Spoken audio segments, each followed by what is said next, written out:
بسم اللہ الرحمن الرحیم۔ السلام علیکم ورحمۃ اللہ وبرکاتہ۔ نحمدہ ونصلی علی رسولہ الکریم، اما بعد۔ مخالف کے ساتھ خیر خواہی کا معاملہ کیجیے۔ جو شخص بھی ہمارا مخالف ہو اور ہماری بدخواہی میں لگا رہتا ہو، ہمیں چاہیے کہ ہم اس سے خیر خواہی اور احسان و سلوک کا معاملہ کرتے رہیں۔ ہمیں حق تعالیٰ کے ساتھ اس کے بندوں کے بارے میں ویسا ہی معاملہ کرنا چاہیے جیسا کہ وہ ہمارے ساتھ کر رہا ہے۔ جیسے ہم دن رات اللہ تعالیٰ کی نافرمانیاں کر رہے ہیں، لیکن اس کے باوجود اللہ تعالیٰ کے الطاف و احسانات منقطع نہیں ہوتے، ایسا ہی معاملہ ہمیں اس کی مخلوق کے ساتھ کرنا چاہیے۔ اس سے معلوم ہوا کہ ہر وہ شخص جو اللہ تعالیٰ کی طرف بلانے والا ہو، اس پر یہ بات واجب ہے کہ ادب اور تمیز سے باہر ہونے والوں کا علاج نرمی اور حکمت سے کرے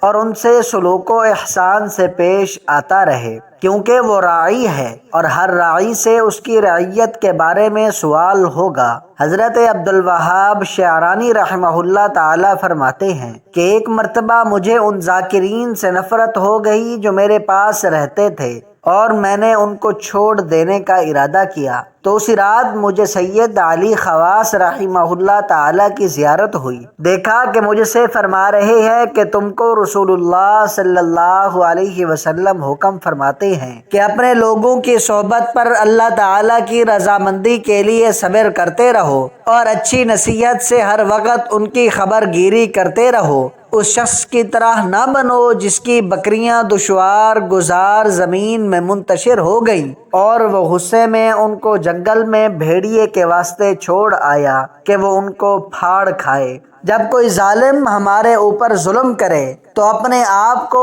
اس سے بھی زیادہ کا مستحق سمجھیں۔ جو شخص آگ میں جلانے کے قابل ہو، پھر ذرا سی راکھ اس پر ڈال کر اس سے صلح کر لی جائے تو اس کے خوش ہونے کا مقام ہے کہ وہ بڑی بلا آنے سے نجات ملی اور تھوڑی سی ہی پر ٹل گئی۔ جب اللہ تعالی مخلوق کے سامنے ہمارے عیوب ظاہر کر دیں تو ہم حق تعالی شانہ کا شکر بجا لائیں، اور جب وہ ہم کو اپنے بندوں میں رسوا کریں تو یہ سمجھ کر اللہ تعالی سے راضی رہیں کہ اس نے ہمارے ساتھ یہ برتاؤ کسی حکمت کاملہ ہی کی وجہ سے کیا ہے جس پر ہم جیسوں کی نظر نہیں پہنچ سکتی۔ بس ہم کو اس معاملہ میں خدا تعالی کی پیروی کرنی چاہیے اور یہ کہنا چاہیے کہ خدا کا شکریہ ہے کہ اس نے مخلوق پر ہمارے عیبوں کو اس لیے ظاہر کر دیا کہ وہ ہم کو ان سے مطلع کر دیں تاکہ ہم ان سے باز رہیں، آئندہ ہمیشہ ان سے بچتے رہیں۔ کیونکہ انسان کی حالت یہ ہے کہ جب کسی عیب کے ساتھ لوگوں میں اس کی تنقیص ہونے لگتی ہے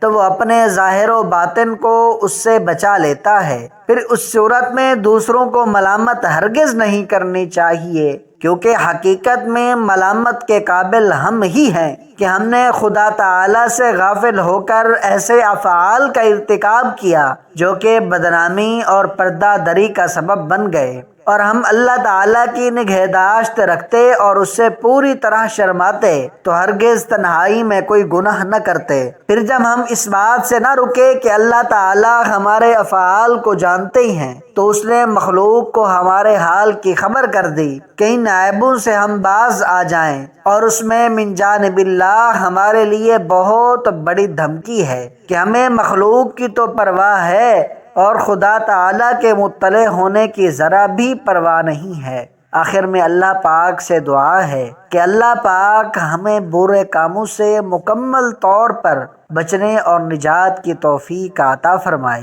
آمین ثم آمین۔ محترم ناظرین، آج کی میری اس انفارمیشن ویڈیو کو لائک اور میرے اسلامی چینل باب روشنی کو سبسکرائب کر دیجئے۔ جزاک اللہ خیرا کثیرا۔